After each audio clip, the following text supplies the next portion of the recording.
आपने जिस व्यक्ति को कॉल किया है वो अभी दूसरे कॉल पर व्यस्त है।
Yeah, good evening, sir. Good evening. So, I think we should start. So, this is the 30th edition of our webinar, Environment and Occupational Health DigiConnect webinar. And today we have two learned speakers. First is our own Vice President, Senior Vice President, Dr. Rajiv Kumar Jain, who will be giving the COVID-19 EPID updates, weekly updates, and followed by Dr. Rajiv Kumar. Dr. Rajiv Kumar is a senior consultant in field for breast services from Rajiv Gandhi Cancer Institute. So every time we try to bring in a new topic which may cover the non-COVID aspect of this also. And may I request Dr. Gajendra Kumar, our President, sir, to give the welcome address so that we can start the proceedings. Good evening, friends. I welcome you all to this program of IUHD, a web series which we are conducting since lockdown. And our speakers are Dr. Rajiv Kumar Jain, our Vice President. He shall be speaking on the COVID situation in the country, which is undoubtedly very grim. Only last week I lost my elder sister, who was 68 years of age, and she was in the Fortis hospital at Mumbai for 14 days on ventilator. So since there is no specific treatment, so all the precautions which are required, I appeal to all my friends to take care of all the precautions, because who is going and who is surviving is not clear, as there is no treatment. Then our second guest speaker is Dr. Rajiv Kumar from Rajiv Gandhi Cancer Institute. He shall be speaking on breast cancers. With these few words, I welcome you all, and I ask Dr. Sandeep Sharma to proceed ahead. Yeah, thank you, Dr. Gajendra Kumar, sir. And as you rightly said, it is a very grave situation right now because the treatment part is being taken care of with no specific, like uniformly the same protocols are not being followed, and the problem is the people are also not aware of the timelines of this virus life cycle, and gradually what happens when they need to be hospitalized, they are under home isolation, and when they are when they are hospitalized, then also it is required that they should be treated properly with the standard protocol, and that protocol still need to be it is changing with the evolving situation. So really it is a great situation, a grave situation. And now regarding this COVID EPID updates, our senior vice president Dr. Rajiv Kumar Jain sir, he will explain the COVID situation right now in India and globally also, so that accordingly we can take our wise decisions how to go about in our respective industries and inform our management. Dr. Rajiv Kumar Jain, sir. Thank you. I would like to present the current COVID situation, the epidemiological aspects in the world, India, and states and districts and cities as it is evolving. Is it full screen? Full screen now? Yeah. All right. What I'm trying to project is at the moment, the slide shows WHO coronavirus disease COVID-19 dashboard, which is taken at 6 p.m. today. So globally, at the moment, there are 39 million cases cumulatively, out of which 7.89 million are from United States of America, and India has reached very close to US at 7.43 million cases. France with 780,000 cases, and Brazil with 5.1 million, third, and United Kingdom with 673,000 cases, and Argentina 949,000. Russian Federation 1.3 million. But what is important, as you see, cases newly reported, I have arranged from top to bottom. Yesterday, the world reported 392,000 cases, out of which United States reported 63,000 cases. And fortunately, India reported 62,000 cases after a very, very long time. India has reported less number of cases than USA. Remember, we were almost reporting more than 92,000 cases, 93,000 cases, even 95,000 cases we've reported. In the last 24 hours, only 62,000, but it is the second highest number in any 24 hours by any country. But look at the change in the global scenario. France in Europe is reporting 30,000 cases in the last 24 hours. Brazil has reported 28,000. United Kingdom again has come up with 18,900 cases. Argentina has reported 17,000 cases, and Russian Federation reported 15,000 cases. So what we are seeing, a resurgence in Europe, which includes France, United Kingdom, Belgium, Spain, and Russian Federation, and number of other countries. So no country can say now that it will not face the resurgence, that is the second wave. And that is the crucial message that India should understand. There shall be second wave as Europe is facing. And remember, USA has still to get over its first wave. India has still to get over its first wave. If you look at the deaths, more than 1 million people have died due to COVID, out of which 216,000 have been from US, 112,000 are from India, and 152,000 have been from Brazil. But what is important? Out of 6,021 deaths reported globally, USA reported highest, 874, and India reported 837.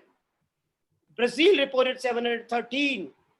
But what you are seeing, Argentina reported 421, and Russian Federation reported 232, and Brazil reported 713. France is reporting 88. It also shows that the countries in the second wave shall have less proportion of deaths because of the learning they have during the first wave. So what we should learn, there shall be second wave, which would be higher than the first wave in terms of infection, but less number of deaths, as we are seeing the global trends. Next slide, please. Now we look at India. What we are seeing, 74 lakh cases, 1,13,000 deaths, and 93.3 million tests we have done, 7.9 lakh active cases, 62,000 new cases, 840 deaths yesterday, 10 lakh tests yesterday. Average test positivity rate is 6.1. It has not yet reached 5% or less. Please note this, cases growth have decelerated to 0.9. Next, please. This is very crucial data in 4 columns. On the left, purple color, you are seeing confirmed cases out of 62,000 cases. Highest number of cases are being reported. Maharashtra, 11,000. Karnataka 7,000, Kerala 7,000, Tamil Nadu 4,000, Andhra Pradesh 3,900, West Bengal 3,700, Delhi 3,400, and Uttar Pradesh 2,500, and Chhattisgarh 2,400, Odisha 2,100, and Rajasthan 2,000 cases. These are the states reporting highest number of confirmed cases last 24 hours. Just look at the deaths. Out of 840 deaths, as much as 306 deaths were from Maharashtra, and other states are nowhere near Maharashtra in terms of deaths. Karnataka 73, West Bengal 61, Tamil Nadu 60, Uttar Pradesh 46, Chhattisgarh 40, Punjab 26, Madhya Pradesh 25, Andhra Pradesh 25, Kerala 24, and Delhi 22. Other states reported less than 20 deaths each. Now we look at the testing. If you look at the testing, you would get a shock, because ideally the state which is reporting highest number of deaths and highest number of cases should have the highest number of tests per million. While India average is 737.9, there are states like Delhi, Pondicherry, Jammu Kashmir, Karnataka, Meghalaya, Kerala, Andhra Pradesh, Tamil Nadu, and Mizoram, Uttarakhand, Telangana, Chandigarh, Assam, Bihar, Haryana, Punjab, Jharkhand, Odisha, Gujarat, Goa, which are reporting higher number of tests than the Indian average. But if you look at the figure lower than the Indian national average, you would find Maharashtra is there. It is still testing 616 tests per million, and West Bengal 438, Sikkim 263, Rajasthan 250. So these are the states which are laggards in terms of tests. We shall discuss this subject later in the subsequent slide. Now, if you look at the 7-day average daily growth, this shows which are the states which are showing high growth at the current juncture. So India average is 0.9, which is the average of Delhi. So we are seeing at the top, Kerala, highest growth of 2.8, Manipur 2.0, Chhattisgarh 1.8, Meghalaya 1.7, Nagaland 1.4, Arunachal 1.4, Madhya Pradesh again 1.4, Rajasthan again 1.3, Ladakh 1.3, Himachal 1.3, West Bengal 1.2, Karnataka 1.2, and Sikkim 1.1, Odisha 1.0. So these are the states which are actually driving the infection in the country. And remember, we are going to get in October and November Diwali and Dussehra, Durga Puja, and West Bengal is still on the upswing. Next slide, please. This is the overall India trend. If you look at the gray, we are on the downward trend. That is the downward curve of the first infection peak. Now we look at next slide, please. This is what is surprising. The test number has stabilized or going down. This is the pan-India figure, which should not happen. We should keep on either maintaining or increasing the total test, especially in states where the infection is actively growing. Next slide, please. This is the overall growth or rate of active cases right from first lockdown through lockdown 2nd, lockdown 3, lockdown 4, and post-lockdown. If you look at the right bottom, it has gone below 0% right from September 17.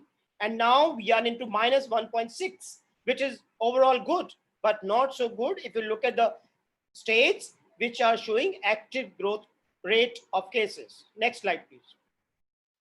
Now, this is more important in terms of global trends, and we should not forget global trend. What do they show? Daily deaths per million in top 5 countries with more than 50 million population, and in India.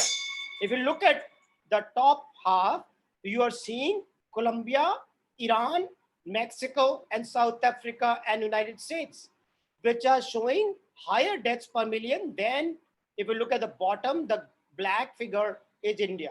India, that way, has shown definitely deaths per million are substantially less and they are decreasing. If you look at the trend right from September first week, India is showing less number of deaths as we are going along. Next slide, please. This is the daily cases and case fatality rate. Both are on steady decline. If you see the trend in India, the red one is the case fatality rate in terms of percentage, and daily cases 7-day moving average is in black. Now CFR is approaching 1.5, which is very good, and daily cases are approaching 60,000, which is very, very good, that we are on the downward trend of the first curve. But we should not stop here, because all other countries which had the first wave are facing second wave, which is higher than the first wave. Next slide, please.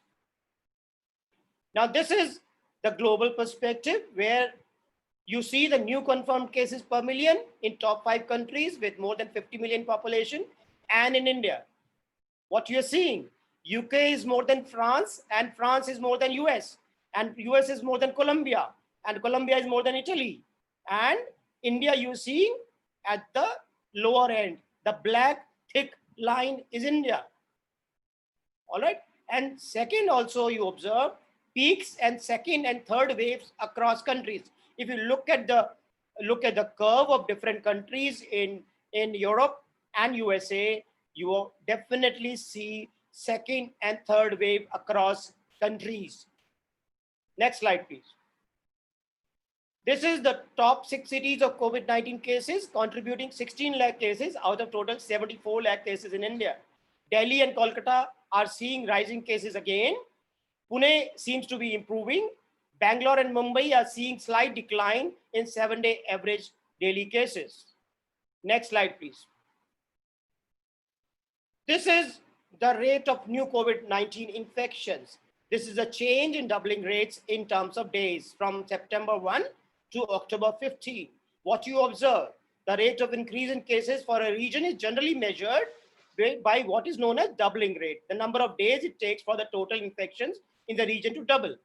All states analyzed have improved their doubling rate over between September 1 and October 15, a reflection of how the national case curve has turned over the last month.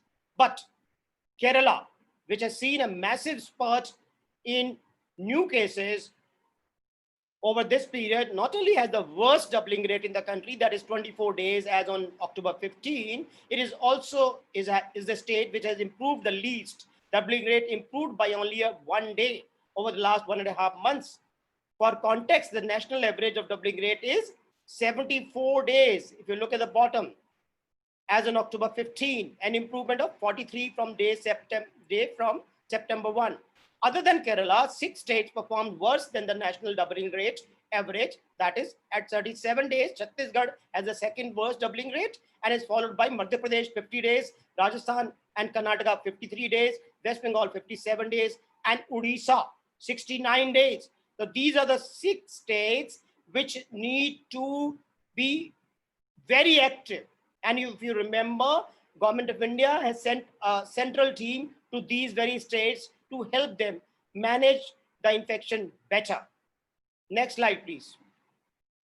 This is the contribution of each state and union territory in daily COVID-19 cases and tests. Maharashtra and Kerala and Karnataka together contributed 40% of daily new cases yesterday, and yet did only 18% of tests. Only 18% of tests. Bihar, Assam, and UP, on the other hand, they have contributed together close to 20% of cases and yet did more than 32% of case tests.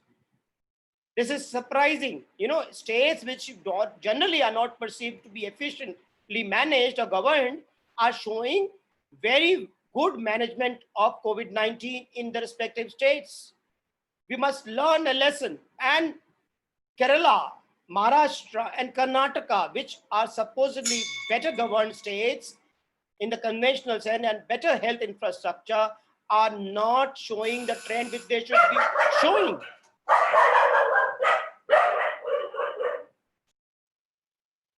Slide, please. Next slide, please. This is overall trend. If you look at the positivity rate and testing, you would realize what has happened. If this is showing Andhra Pradesh, Assam, Bihar on the top, Chhattisgarh, Delhi and Gujarat on the middle, second line, Haryana, Jammu Kashmir, Jharkhand in the third, Karnataka, Kerala, Madhya Pradesh in the fourth row, and the states with red upper line are the states which you must see: Kerala, Madhya Pradesh, Rajasthan, and West Bengal. And these are the states which need to stand up and understand that they need to work up better. Maharashtra, which had consistently been reporting the highest positivity rate in the country over the last 3 months, has seen the figure drop by 7.3 percentage points from 21.1% to 13.8. The western state, which is the highest number of cases in the country, still has the second highest proportion of tests returning positive in the last week. Rajasthan saw the third highest positivity rate in the last week, 11.3%. For the week ending September 1, 6.1% of tests returned positive in the state. In Madhya Pradesh, the positivity rate worsened by 2 percentage points from 5.7% on September 1 to 7.7% on October 15, while it is worsened by 1.6 percentage points in West Bengal from 7% to 8.6%. On average, 6.1% of all tests in the country have come positive over the past week. Although the positivity rate has improved over the past 45 days in the three states, Chhattisgarh, Karnataka, and Andhra Pradesh, all of them still have an average positivity rate over the last week higher than the national average. That is 9.5%, 8.9%, and 6.4%. In terms of testing, Madhya Pradesh remains the worst performing state in the country, with 30,507 tests performed per million of the population, followed by West Bengal, 39,800 against the national average of 71,892. Rajasthan comes third from the bottom, that is 44.472 tests per million, followed by Chhattisgarh, 51,000 tests per million, Uttar Pradesh, 55,000. Interestingly, the testing rate of Maharashtra, that is 64,793 per million, has dropped below the national average, an alarming trend for a state with such a high caseload and one that has the worst positivity rate in the country. Kerala, meanwhile, had performed well in this front, and now we are seeing the Kerala is showing a better trend in terms of testing. So let us prepare our infrastructure, let us get it going. Unless we detect, how will we isolate? How will we get them proper treatment? How will we ensure that their contacts are traced properly? So this is important for everybody to learn, that we need to understand this curve locally in the city, in the district, and the state, and manage it effectively. Last, I would like to say an international event is going to happen this week. That is the 51st Union World Conference on Lung Health from 20 to 24th October. Advancing prevention is the theme. You go to website CONF 2020, the union.org, and you will find outstanding speakers over the period of 5 days in this week. So kindly try to get to understand the lung health in relation to COVID-19. This will be an interesting session, interesting conference to attend. And fortunately, it's all available online, it's virtual. And that's a big opportunity, because otherwise one has to shell out around 25 to 65,000 rupees as a delegate fee, and in addition to travel and other costs. So please try to attend this conference whenever you can. It will be very useful 5 days. Thank you so much. Thank you, sir. Thank you, Dr. Rajiv Jain, sir, for giving the comprehensive COVID update on the situation. Yes, the situation is not good, although the numbers have been decreasing for last 2 weeks, but still, because of the festivity season and the winter season which is approaching, and our complacent attitude, we need to be very careful. So Dr. Rajiv Kumar sir, you are welcome, and this group of our doctors is of occupational health physicians, industrial physicians, and public health experts, and occupational health physicians from different industries across India. And for your information, we are an association of Indian Association of Occupational Health, and Delhi branch is, we are from Delhi branch of this IUH. And since the COVID pandemic started, this has been a challenge for we all industrial physicians, and we have proved that we are good in crisis times, and this is the 30th session which we are having, and this is being taken every week, and we are careful about both the COVID and the non-COVID patients also, because our people, they despite the COVID situation, there are a lot of non-COVID patients also, and we try to cover some different topic every week and learn from you all that how you are taking care of this non-COVID patients, and especially uh, during this new ways of working, and the high load of COVID cases in the hospitals, and separate COVID blocks in the hospitals, and the situation is not good, but still we have to be very careful, and this is the 30th issue of our environmental and occupational DigiConnect webinar series. And today's, for all the participants, today's guest speaker is Dr. Rajiv Kumar. Rajiv Kumar, he is Senior Consultant and Chief of Breast Services from Rajiv Gandhi Cancer Institute, New Delhi. He is an old senior of mine, and we know each other for last 20-25 years. And Dr. Rajiv Kumar sir, we are glad to introduce you to the audience, and your topic will be breast cancer screening, diagnosis and treatment and update. For the participant, let me introduce you again to Dr. Rajiv Kumar. And Dr. Rajiv Kumar is an accomplished surgical oncologist practicing in Delhi and the National Capital Region. He has vast and varied experience of over 25 years and is competent enough to deal with all kinds of intricacies within this field of expertise. Dr. Kumar earned his medical degree from KGMC, Lucknow, and then pursued masters in surgery from the same institute as well. He further did MCH in surgical oncology from King George Medical College only, and has the skills by honed the skills by practicing in some of the best medical institutes of India, like Rajiv Gandhi Cancer Institute, Safdarjung Hospital, Rockland Hospital, Tata Memorial Hospital, Cancer Institute, RDR, Chennai, and Fortis Hospital, Delhi and Noida. He had training in MD Anderson Cancer Center, Texas, USA, and vast teaching experience to the undergraduates and DNB surgical oncology students.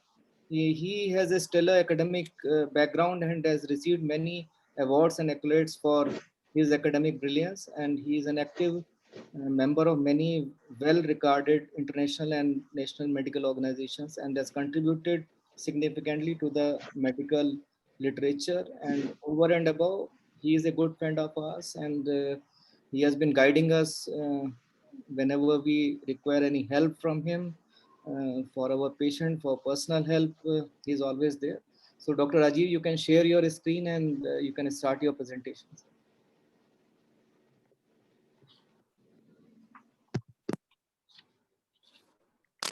Thank you very much, Dr. Sandeep, for your kind introduction.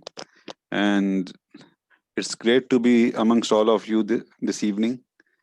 And thank you very much for giving us this opportunity to be there with all of you. I'll be talking. Am I audible? Yeah, yes, yes. Okay.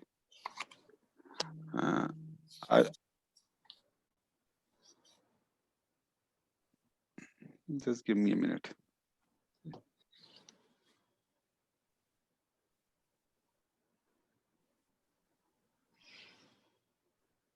I'll be talking about breast cancer, an overview of it.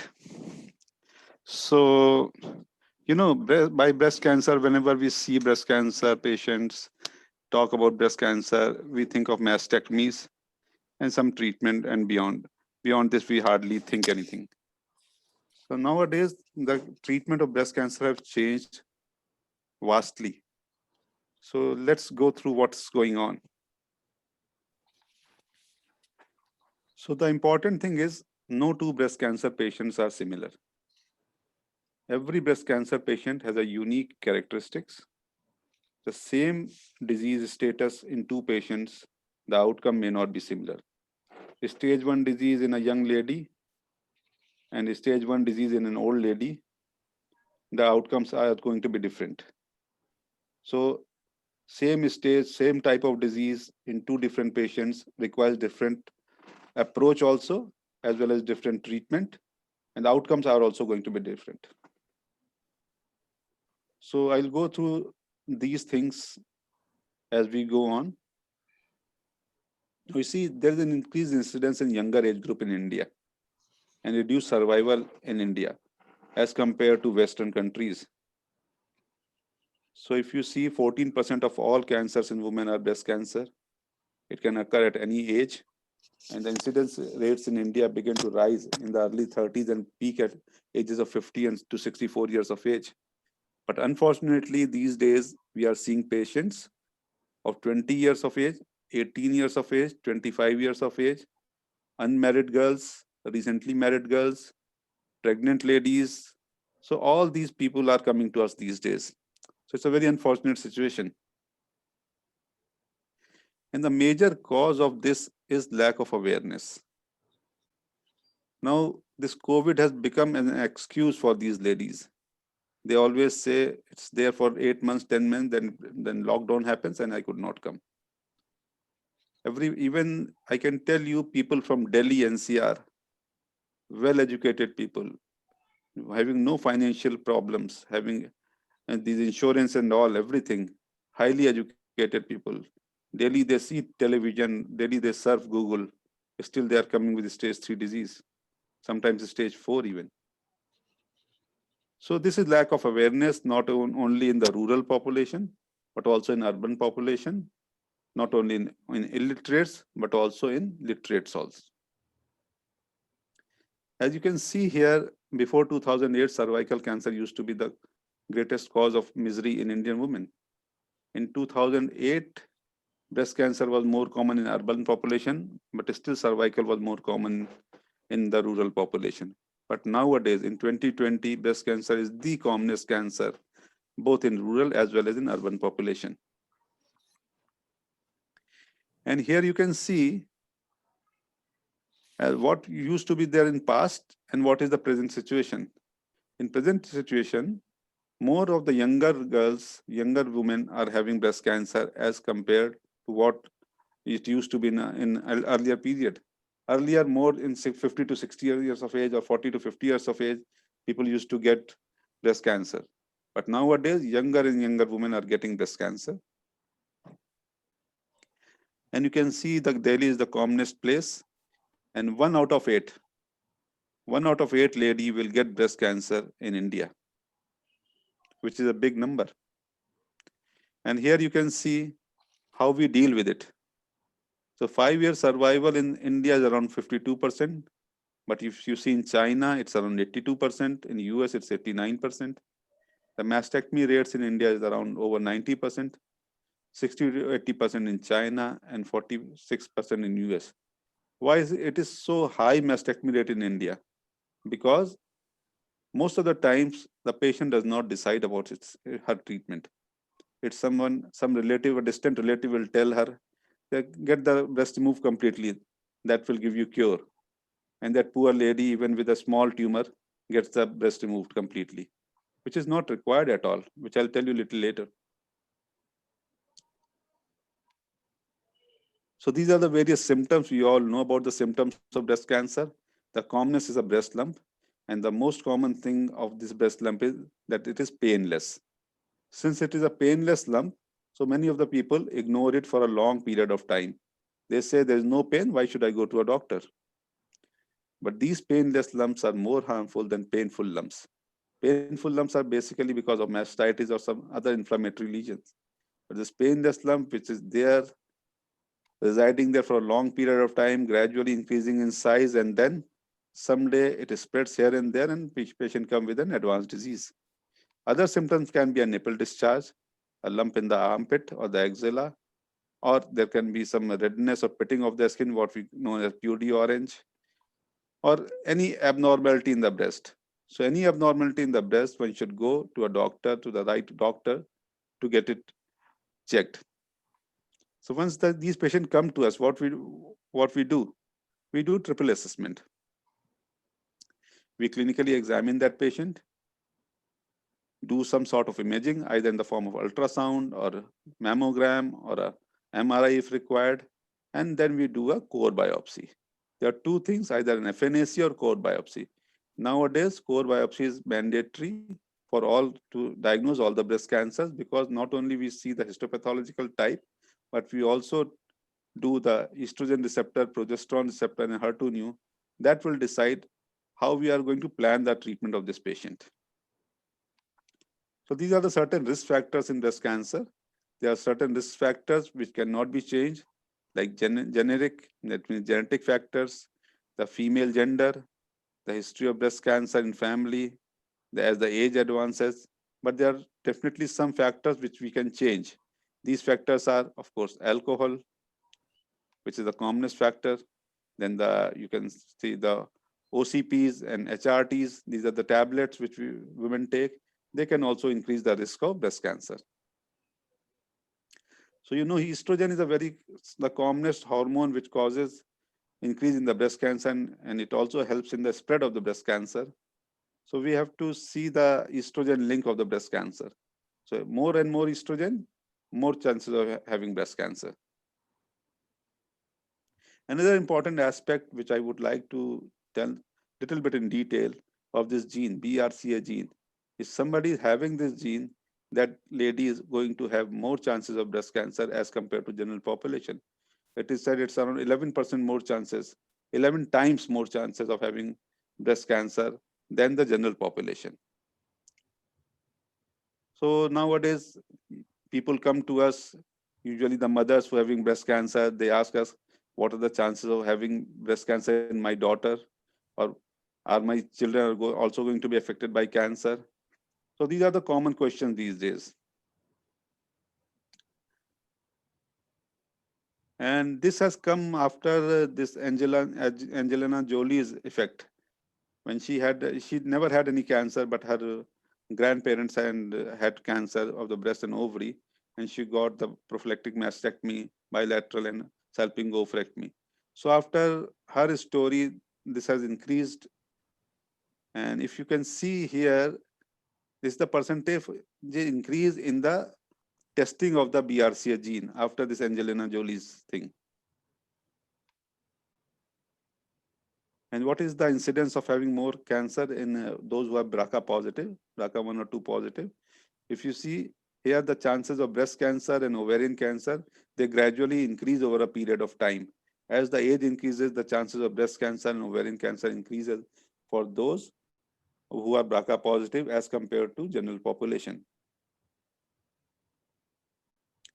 Now, how it is inherited? It's an autosomal dominant disease.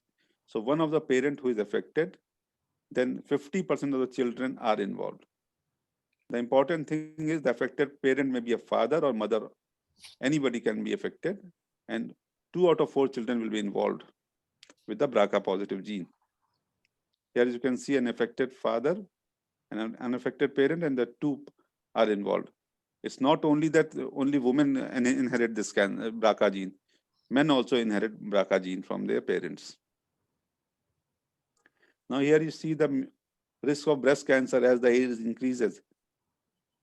You see at 30 years of age, it's 3.2% in BRCA1 and 4.6% in BRCA2.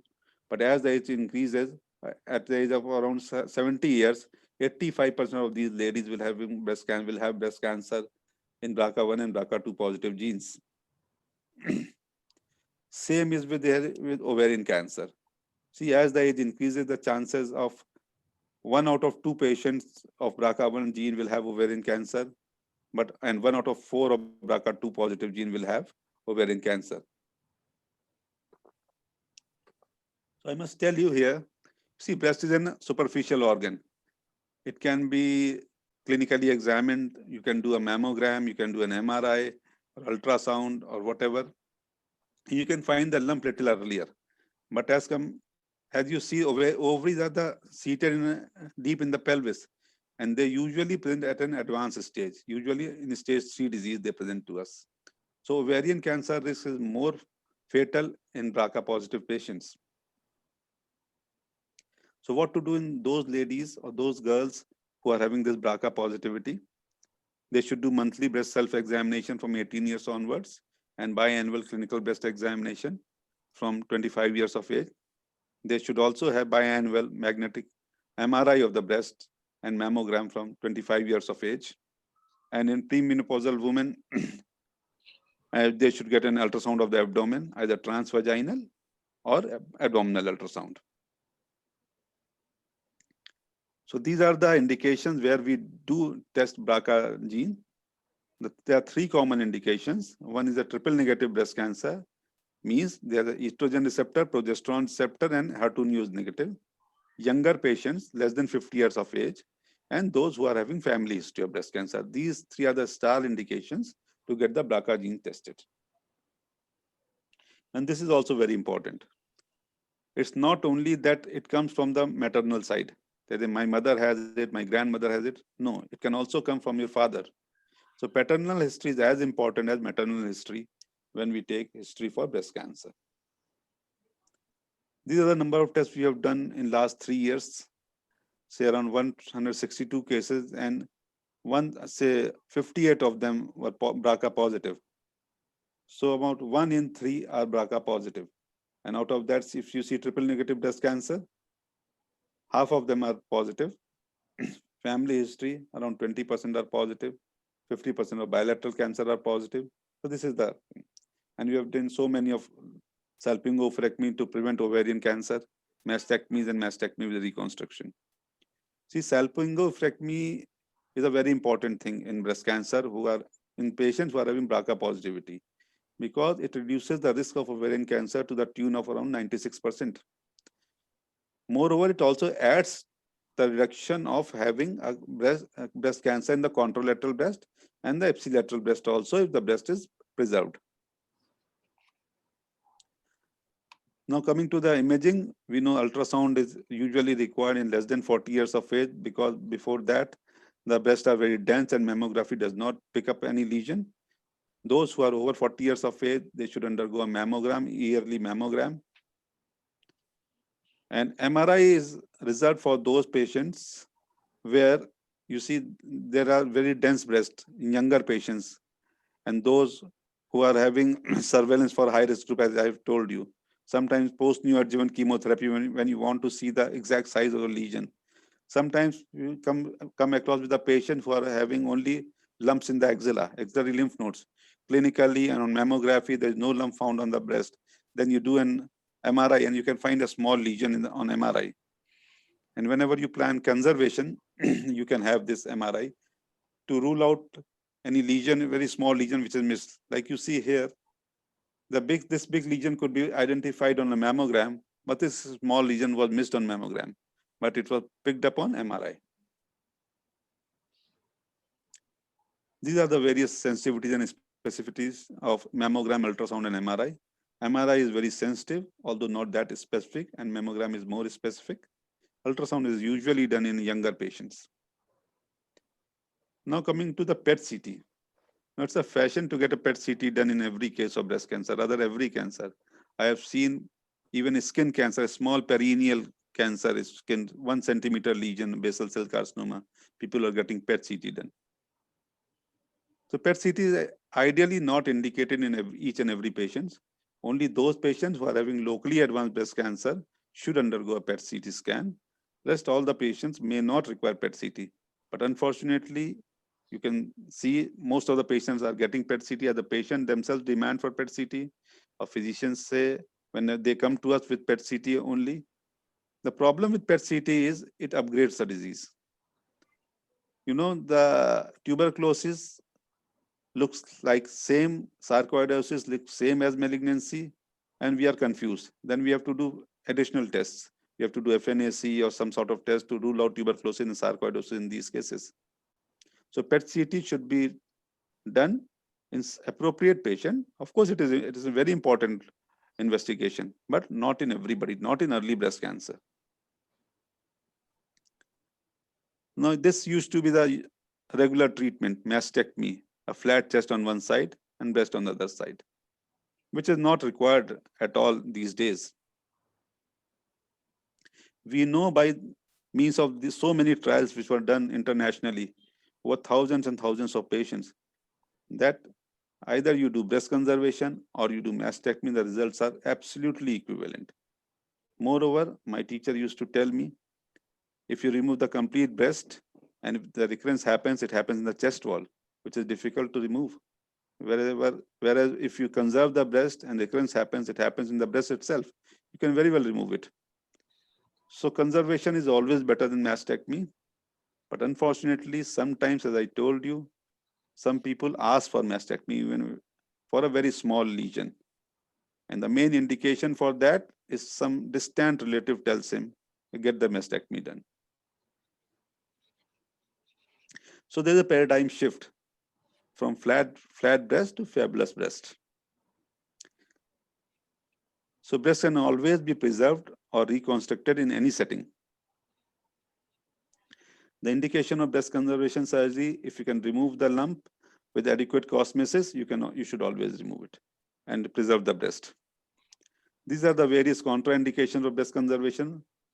The commonest being early pregnancy, because you cannot give radiation. Multicentric tumor means tumor in the different sites of the breast cancer. And diffuse lesion all over the breast, you cannot conserve it. Of course, you can reconstruct it. Inflammatory cancer and persistent positive margin after excision. So this is what is multicentric disease. This is the two different quadrants of the breast. And this is multifocal. Two lesions in the same quadrant. Now, this is not conservation. Although technically you can say this is conservation, but if you cannot give good cosmesis, there is no point in conserving. Again here, big cross hatches, this is not a good conservation. This is how conservation is done. You take out a part of a skin along with the whole lump here. You mark it with the sutures to orient it to the pathologist. And then you place clips on the tumor bed to help the radiation oncologist to plan radiation and do axillary clearance. And when we talk about breast conservation, we also talk about axillary conservation. Nowadays, it's not required in all the patients to remove all the lymph nodes from the axilla, because that causes some sort of discomfort in the arm, sometimes lymphedema also. So we also do sentinel node biopsy in early breast cancers, where on clinical examination and on imaging, you don't find any positive node. Then in those cases, you can do a sentinel node biopsy, which can tell you whether this node is involved or not. If this node is not involved, you just have to remove those 2-3 nodes and leave the axilla as such. Now we see that we have done a good treatment for the breast by surgery, and people's life are really good life. They are having good life. Now they start thinking of cosmesis. Now my life is saved. What about my physique? What about my appearance? So for that, this oncoplasty came. Oncoplasty is nothing. It's oncosurgery plus plastic surgery, where we try to give a good cosmetic outcome to the breast. The earlier dictum was remove as much as possible. More you remove, better surgeon you are. Nowadays, it is remove as much as required, as little as possible, without compromising oncological principles. There are two ways of doing oncoplasties. One is volume displacement. That means you displace the volume of the same breast from here and there and make the breast looking good. Or volume replacement. You take tissue from outside, or you place something extra from outside to give a good shape to the breast. These are the various oncoplastic techniques which are there. I'll show you a few photographs of these. Now here you see there was a tumor in the lower quadrant, around 6 o'clock of this patient, and there's no oncoplastic technique was used. And if you leave this breast, it will show like a bird beak deformity, like beaking of a bird. The nipple will protrude like a beak of the bird. But if same tumor, if you do such sort of surgery, which is known as superior pedicle mammoplasty, there will be no beaking. So this is what is oncoplasty. Here you can see upper outer quadrant tumor, lot of scarring, and if you do a racket mammoplasty, this gives a good cosmetic result. Here again a lateral mammoplasty, laterally placed tumor, you do oncoplasty. and get the good result. This is a donut mammoplasty. Any lesion around the nipple areola complex, you can remove that lesion and give a good cosmesis. Again, partial mastectomy, there's a big defect. You take a latissimus dorsi flap, fill in there, and that will give a good result. Here again, you see, we sometimes put implants in partial mastectomies.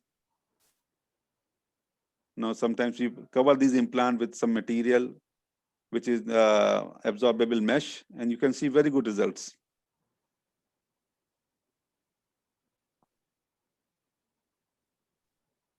And you can put these implants in partial mastectomy in any quadrant of the breast. You can see these are the different cases where we have put implants after partial mastectomy and see the results. Sometimes you have to do skin sparing mastectomy, and then you can put an implant.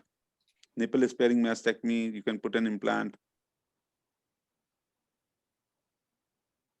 Now, what happens when these implanted patients go outside to their native place and they are being followed up there? So sometimes what physicians do, they ask for a mammography. And when they do mammography, the implant get compressed and they get ruptured. This is one of the cases where a mammogram was done outside and it got ruptured. So please never get a mammogram done in those patients who are having an implant. Either get an ultrasound or a MRI of the breast. Sometimes you have to do upfront surgery in a locally advanced breast cancer also. You can put an LD flap and you can have a good cosmesis. Nipple sparing mastectomy, the implant you can see, and this is the result. Nowadays, sometimes people also put diaphragm flap, which is taken from the abdomen and put into the breast. Here you can see a diaphragm flap. You can always reconstruct the nipple and areola if the patient desires. This is a new thing which has come up, and we have done it. Few cases of robotic mastectomy. Early disease, you can always do it. We are the first one in India rather than Asia to do robotic mastectomy in patients. You can see a very small incision in the axilla here, 2.5 centimeter incision here. Put an octaport, dock in the robot, and this is the result. Now, this is a very problematic thing which is coming up these days, pregnant women having breast cancer. It is the second most common cancer in pregnancy. And 3% of total carcinoma breast patients are those which are having pregnancy. Usually they present late, and sometimes they are locally advanced, sometimes they are metastatic. Lymph node involvement is very high, over 60% of cases. Sometimes they're inflammatory breast cancers. An interruption of pregnancy does not alter the prognosis. So they should be treated according to the stage in which they are. Sometimes you need to terminate the pregnancy, and sometimes you have to wait till the baby is delivered to treat that lady. Coming to locally advanced breast cancer, there are three types: operable, inoperable, and inflammatory. Any tumor which is more than 5 centimeters, fixed multiple nodes in the axilla which are matted, or involvement of the skin or the chest wall, or involvement of the supraclavicular node or internal mammary node, these constitute locally advanced breast cancer. Sometimes you can operate it, sometimes you cannot. Like here you can see, these are the locally advanced breast cancer which can be operated upfront, and these are the cancers which cannot be operated upfront. They should be given, you are given chemotherapy first and then surgery. This is the inflammatory breast cancer. You cannot operate them upfront. Very poor prognosis. One should know how it became locally advanced breast cancer. There are two types. One, those who are having very aggressive biology. In a short period of span of time, they progress to locally advanced. And second type is those they are there, the cancer is there, the lump is there for years together, and the patient has let it grow over a period of time, and then they become locally advanced. So those who have got a long history, they have got a better prognosis as compared to those who have got a shorter history. Now, in these cases, the sequence of treatment has to be decided, whether you have to do surgery first or you have to give chemotherapy first. So neoadjuvant chemotherapy is usually given in locally advanced breast cancer. What it does, it downstages the tumor. It improves the R0 resection, means the clear margins. It gives us a platform to do breast conservation, and it can be done in favorable surgical candidates. So even in locally advanced breast cancer, we can conserve the breast. But this neoadjuvant chemotherapy does not give any survival benefit. It gives a cosmetic benefit to the patient.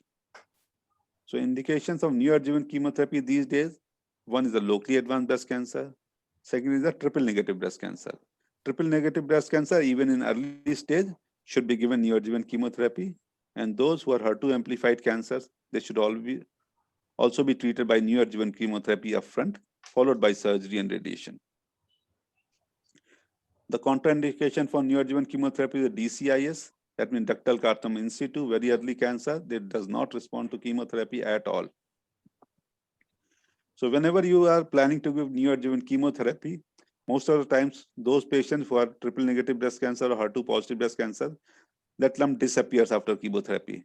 So where will you find out this lump? For that, we put a small ultra clip here. You can see a small Y-shaped clip in the tumor itself before starting chemotherapy or during chemotherapy, so that we can find that lump out once the chemotherapy is over and the lump is not palpable. You can see that in a mammogram or an ultrasound, put a wire there and take this out.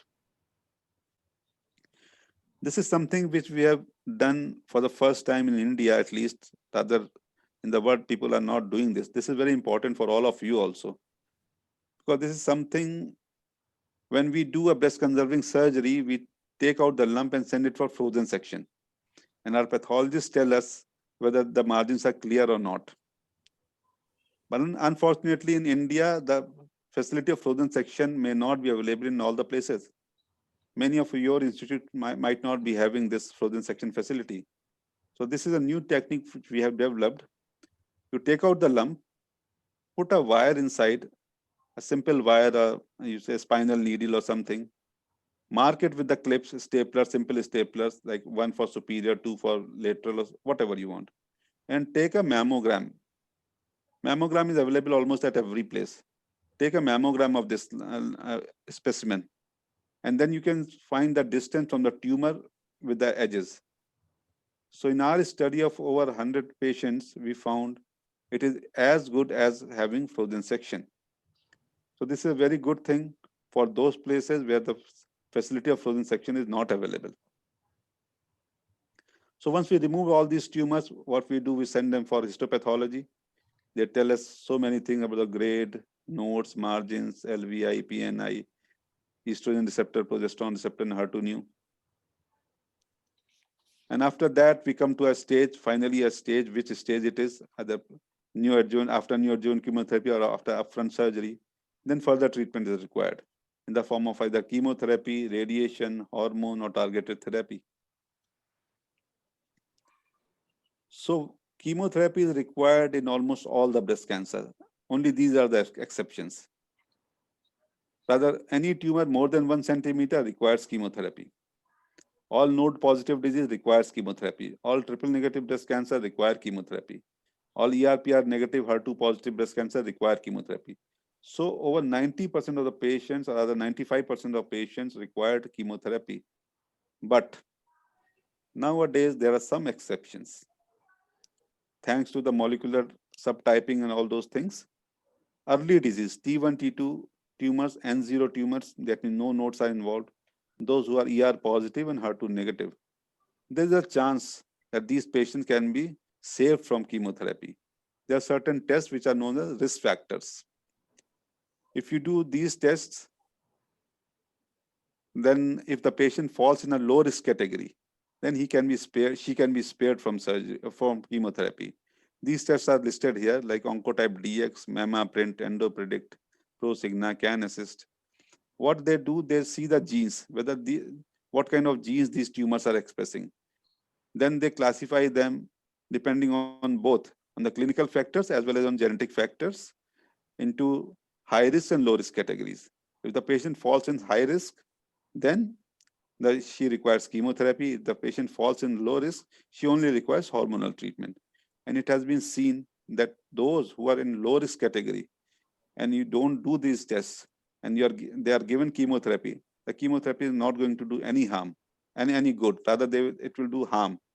Those patients are going to respond only to hormonal therapy, which is very simple to take at home. These are very expensive tests. I can tell you Oncotype DX costs around 3.5 lakhs. And others around 2.5 lakh rupees. India had developed a small test known by the name of CanAssist. This can be done in 60 to 70,000 of rupees. It's a new test, but we can get either of these tests done. So by getting these tests done, we can avoid chemotherapy in a good percentage of patients, and thus they will be benefited. Radiation should be given in all the patients who have got breast conservation, locally advanced disease, that means 3334 lesion or positive lymph nodes. In hormonal treatment, you all know that tamoxifen and estrozole, letrozole, these are the various drugs. Nowadays, as these drugs have come up, like CDK4/6 inhibitors for metastatic disease, they're a good palliation for a long period of time. COVID-19, as I have told you, most of the patients which are coming to us, they are locally advanced and advanced disease. In the same period last year, the patients were coming to us for early breast cancer. Now, in the same period this year, patients are coming with locally advanced disease or advanced disease. And they all are relating it to this COVID pandemic. They are saying because of lockdown, I cannot come. Whatever it is, we have to treat these patients, whether there is COVID or there is no COVID. So it's time to treat all the patients. So let's beat the cancer.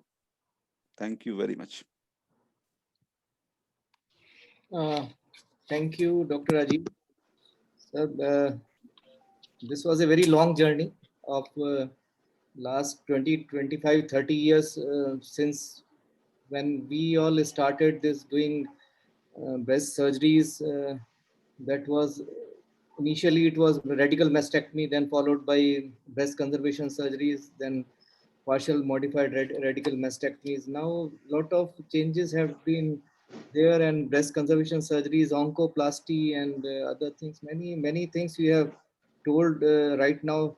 A lot of advances are there. A lot of testing facilities are there to detect early cancers and to detect the genetic aspect also of the cancer, because that is also very important. But the thing is, you rightly said, the lack of awareness is very important, and this lack of awareness that needs to be taken care of, and we all need to be very much aware, and we should spread this awareness of early detection of the breast cancer, because for decades we have seen that cervical cancer, which was because of the unhygienic conditions which were prevailing, which was more common in the rural population. Now it has been taken over by the breast cancer, which is more in younger population, and more in urban population, and more in younger generation. So we have to be very careful before it goes like an epidemic within this female population. And lot of like you told, these diagnostic things like MR mammography, PET CT, what are their indications, when they need to be taken into consideration, that is also very important. And yes, what you rightly said, sir, the osmosis and the physique of that patient post operative and post recovery, that is also very important, because the survivor, that lady has to live for the whole life with this deformity. And if we are giving her a good physique and good conservative shape to her breast, then that will definitely take care of this stigma also, which will always prevail with her for a long time. So this surgery and radiotherapy, chemotherapy, they do have some lot of physical effects on the body, but psychological effects are also very much important, and they also need to be taken care of. And that is the reason why oncoplasty, it plays a major role in case of breast treatment. And follow-up also, mammography and other things, they are very important. And especially now in case of, yeah, right, you rightly said, in case of implants, we should always refrain people from getting mammography. Instead, they can get ultrasound or the MR mammography. And robotic mastectomy and other things also you explained very nicely, sir. And locally advanced breast cancer treatment also you have taken. So you have given a holistic view of the whole breast cancer treatment and incidence. So it was very nice of you, sir. You joined and explained the whole scene to us. And there are questions from panelists, and our president, Dr. Gajendra Kumar, he wants to have one question. Dr. Gajendra Kumar, sir.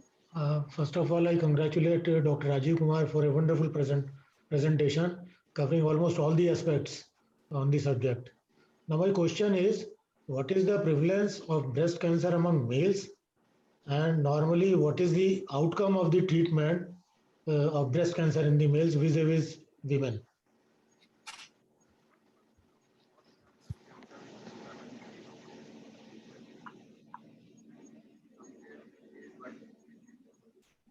So you're not audible, Dr. Rajiv.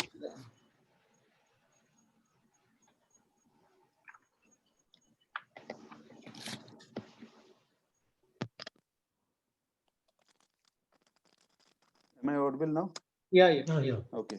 So 1% of all breast cancers happen in male breast cancer. And if we compare stage by stage, male breast cancer with female breast cancer, the prognosis is same. But unfortunately, male breast has got a little amount of fat tissue. So it usually, they present us in a locally advanced breast cancer involving the chest wall and or the skin very early. So since in female breast, there's a lot of fat tissue, so a small lump can be there. In male breast, usually they present at a little later stage, but when we compare stage by stage, the prognosis is same, and it's 1% of all the breast cancers. Thank you. One more thing, what you told, Dr. Rajiv, and it was a great teaching by our teachers also. Like earlier, we were all believing in ruthless surgery.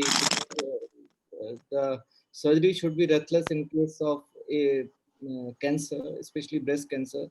But now we are doing conservative surgeries, and as you rightly said, if you are conserving the breast, then the chances of recurrence are there in the breast only, and not in the chest wall, as in case of radical mastectomy.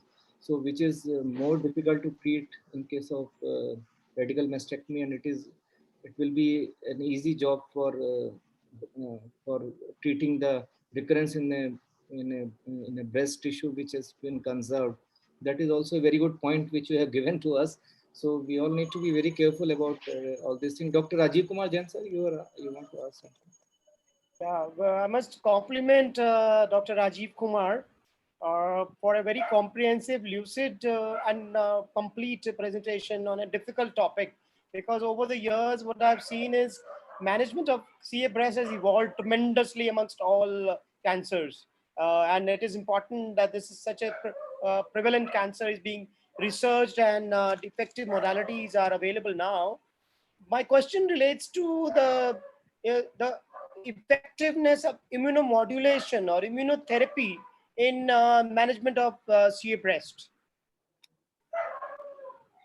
What is the current status? So by immunotherapy, most of the people mean by targeted therapy.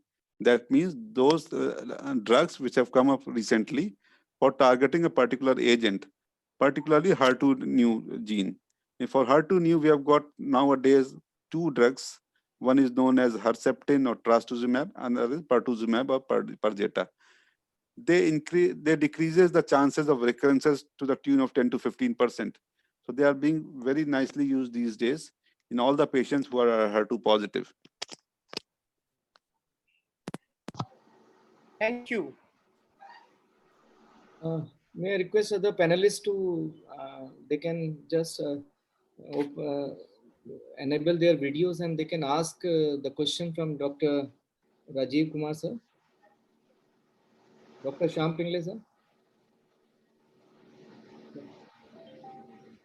Dr. Vivek Rao sir. Dr. Vivek Rao is from Hyderabad sir. He is our past president. Yeah, you can unmute. Yeah, yes sir. Yeah, good evening, Sandeep. You have been doing a great job for last 30 weeks, and you have been updating them on COVID and also all other subjects of our interest. Thank you sir.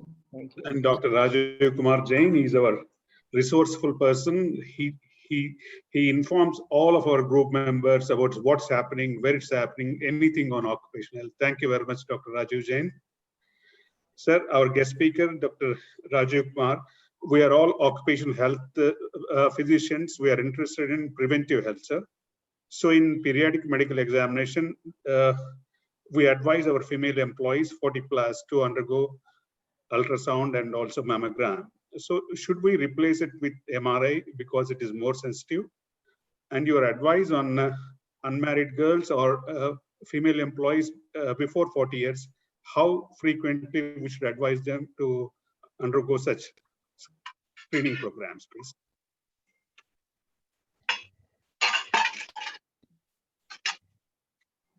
Sir, we can't hear you, sir. We can't hear you. Hear me now. Yeah. Yeah, okay. So all those ladies who are over the 40 years of age should undergo mammogram once in a year. And those who are less than 40 years of age should undergo an ultrasound of the breast. That is good enough. And those who are at high risk, they should only go for MRI, because MRI is a very sensitive disease, sensitive modality. It can pick up a very small lesion, which may not be of that importance. So ultrasound is a better modality for mass screening. Ultrasound for younger people, less than 40, and mammogram for those who are more than 40 years of age, once a year.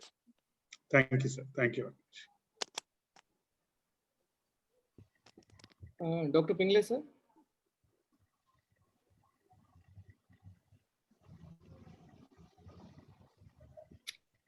Dr. Shashikala madam. Yeah. Good evening. Thank you, Dr. Rajiv Kumar, for the very excellent presentation. My question is, tamoxifen is advised usually for 5 years or 10 years? And is it still the first line of treatment for hormonal therapy? For premenopausal ladies, tamoxifen is given. It is given now 5 years at least. Then it can be extended up to 10 years also. So these days, people are trying to give it for 10 years for those who are premenopausal. And for postmenopausal ladies, it is not the first line of choice. The first line of choice are AIs, that is aromatase inhibitors, in the form of anastrozole, letrozole. There are so many medicines are coming. So for postmenopausals, these aromatase inhibitors are the first line of choice. And for premenopausal ladies, tamoxifen is the first line of treatment as hormone treatment. Thank you, sir. Thank you. Dr. Shiva sir.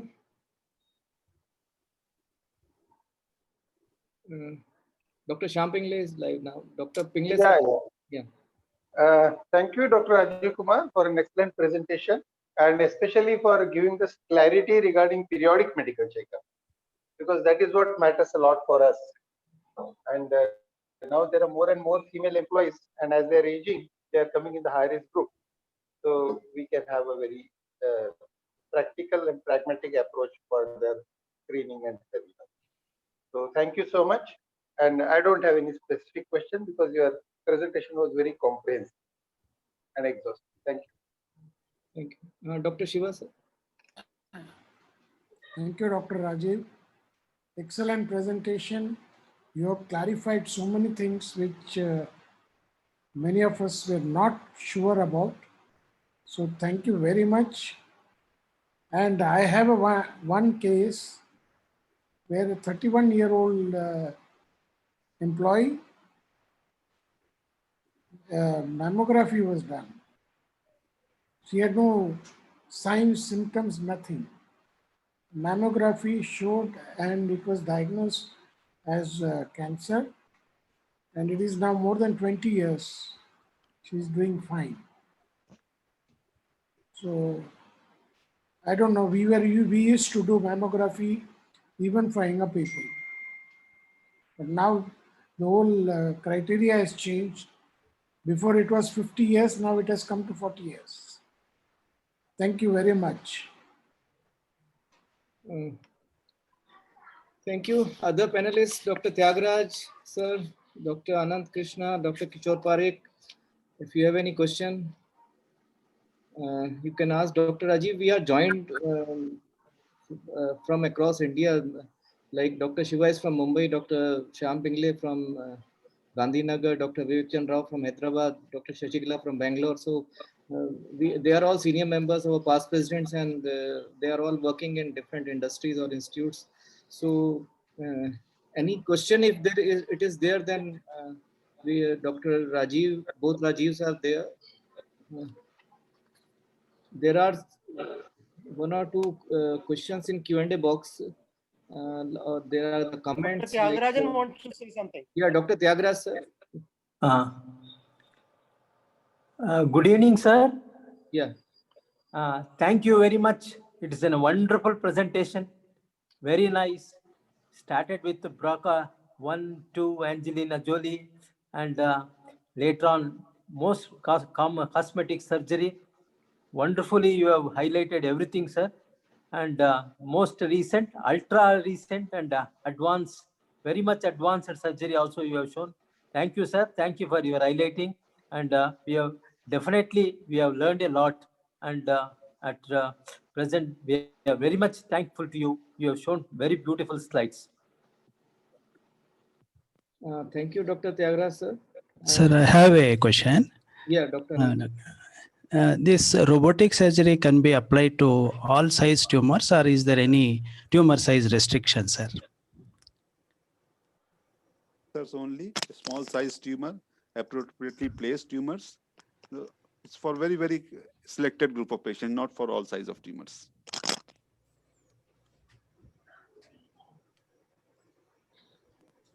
So if you have any question, then we can take it. Otherwise, Dr. Rajiv, sir, there are a lot of comments. Dr. Kishore Parekh wants to speak. Yeah, Dr. Kishore Parekh, sir. Dr. Kishore Parekh is from Vadodara. Yeah, Dr. Parekh. You have to unmute yourself. He is unmuted at the moment. Achha. He has given it in the Q&A box that it is an excellent presentation by Dr. Rajiv Kumar. Now, how the prognosis of CA breast cases is decided, mainly survival. Is the survival is the question? Kuch samajh mein. Probably he meant was, what is the 5-year survival or 10-year survival rate in CA breast cases? CA breast, yeah. Depends on the stage of the disease. Early breast cancer, 85% to 90% are having 5-year survival. And then locally advanced breast cancer, around 50 to 60% can survive 5 year by multimodality treatment. Even in advanced breast cancer, stage 4 disease, nowadays we are seeing 5-year survival to the tune of around 30 to 40% of patients. They are surviving over 5 years of age, 5 years, even in stage 4 disease. So good survival these days with the help of good surgery, radiation, and modern medicine, medical oncology. They are doing very well these days. There is one query from Dr. Shushma Trivedi. Actually, madam, she has missed the initial part. For your information, this whole session has been recorded and it will be available on our YouTube channel. That is AUSD DigiConnect. You can always go and revisit this particular session from there. So that is for your information. And Dr. Shamvi Singh, she said that there is any specific program or policy implemented in schools for breast cancer awareness. Fortunately not. That should be treated, there should be good training to the young girls these days, particularly in those colleges, women colleges and all. Unfortunately, there is no specific thing which is being implemented. We go sometimes there, some awareness activities, but not on a regular basis. Okay, so thank you. And There were few queries which Dr. Rajiv Kumar Jain has already answered. There was this was regarding vaccine for COVID-19. So he has explained that vaccine will be available only in 2021. It won't be available in this year particularly. And they have thanked for the updates of the COVID-19. And so this was a great session with you, both Dr. Rajiv Kumar Jain sir and Dr. Rajiv Kumar. And Dr. Rajiv Dr. Kumar, Sandeep, yeah. Dr. Sandeep, there is another Yeah. question from Dr. Shambhavi saying she Yeah. wanted to know why there is a delay in second peak in India. Yeah. Any specific reason? You Yes, can- there are number of reasons why. Yeah. Your video has hanged. Audio, video both blocked. Might be some technical issue with. So the second peak. This was the question regarding the second And peak. the process of the first peak is very prolonged, which is good for the country because gradually what we are getting is immunity is getting spread out all across the country. So by the time we reach at the bottom of the first peak and go towards the second peak, there'll be substantial population, especially in urban areas, who have specific immunity, meaning for 4 months as the currently we know that antibodies remain, but there will be sufficient number of people. So likelihood that India may not face a very high second peak, so to say, or second peak may be subdued. Or by that time, there is also possibility of vaccine being made available, as you must be reading in the papers. So if we, like suppose we delay by June next year, there is a definite possibility the vaccine may be available and available in good quantity because we have good right to get the vaccine first in the world. So there is a possibility the second peak in India specifically may be lower than the first peak. Okay. But Dr. Rajiv, Niti Aayog has specifically mentioned that after this festive season of Diwali and Dashera, there is likelihood of increase in the number of the cases as it happened with the Ganesh Chaturthi and Onam in South India and Maharashtra. Yes, definitely. So And winter and pollution. all of us has to take all the precaution all the time. No Yes, complacency, please. definitely.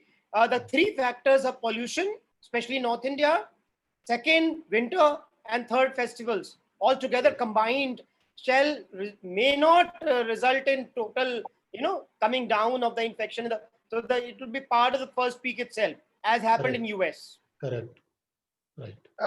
Dr. Rajiv Kumar, may I add something here? Yeah. Yes, sir. Yeah. I personally feel that it is not very correct to consider India as one entity because the starting of the epidemic at different places was at different times. The progress has also been very different. Yes. So we should consider each state, which is much larger than many countries in Europe, as a separate issue. Yes, sir. And see what is happening there. And if you see that, then probably in Delhi we have already seen second curve or second wave.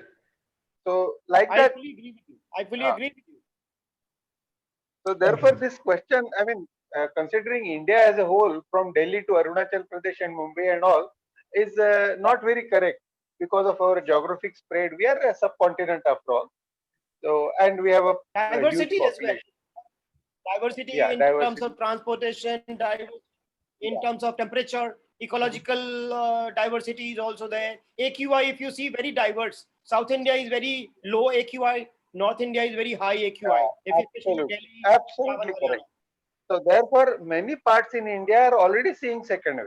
Yes. And this question may not be very relevant, appropriate, relevant if you consider all that. I fully agree. Thank you. Have rightly said, Dr. Pingle sir and Dr. Rajiv Kumar Jain sir, that because of our geographical diversity and many other factors, we are in cluster of cases, and the clusters are distributed in different states, and different state will behave differently. So there won't be a uniform pattern across India, and this is the reason why we all need to be very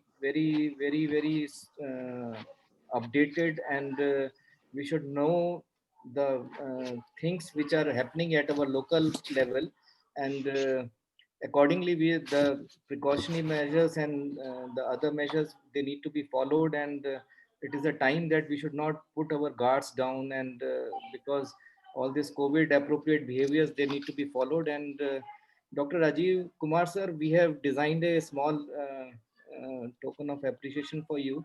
We have designed a certificate for you, sir, that will send you by email. And we thank you very much for joining this webinar. And this was the 30th issue. And for last 30 weeks, we have been connecting during this gloomy time, sir. And these are the times when we must all take care of each other, our families, our society, and much more than ever. And this shall help us to create a positive atmosphere in these gloomy times. And as you rightly said, COVID has also affected the breast cancer people, or the people who are coming, the girls who are coming in, or ladies who are coming in early stages. Now they are coming in advanced stages. So every one of us, we should spread this awareness that despite COVID, despite this situation, we have to be very particular, and we should promote breast self-examination, or the investigations. They can be done as advised by Dr. Rajiv Kumar. And a bright future is always built upon the sacrifices of many people. And we COVID warriors, all doctors, and all our paramedics, they are all helping us out, and they are having an immense contribution for overcoming this COVID pandemic. So I thank you all very much, and especially Dr. Rajiv Kumar, who is our great guest speaker today. And he has been a great surgical oncologist. I have seen him from the days of radical mastectomy to the days of robotic surgery, sir. So you have been a teacher for us for a very long time, and we'll keep connecting with you, and we'll learn more in specific sessions in forthcoming days. So thank you all very much for participating in this 30th issue of our webinar. Thank you very much. Thank you. Thank you, sir. Thank you. Thank you, Sandeep. Thank you, sir. Thank you, Dr.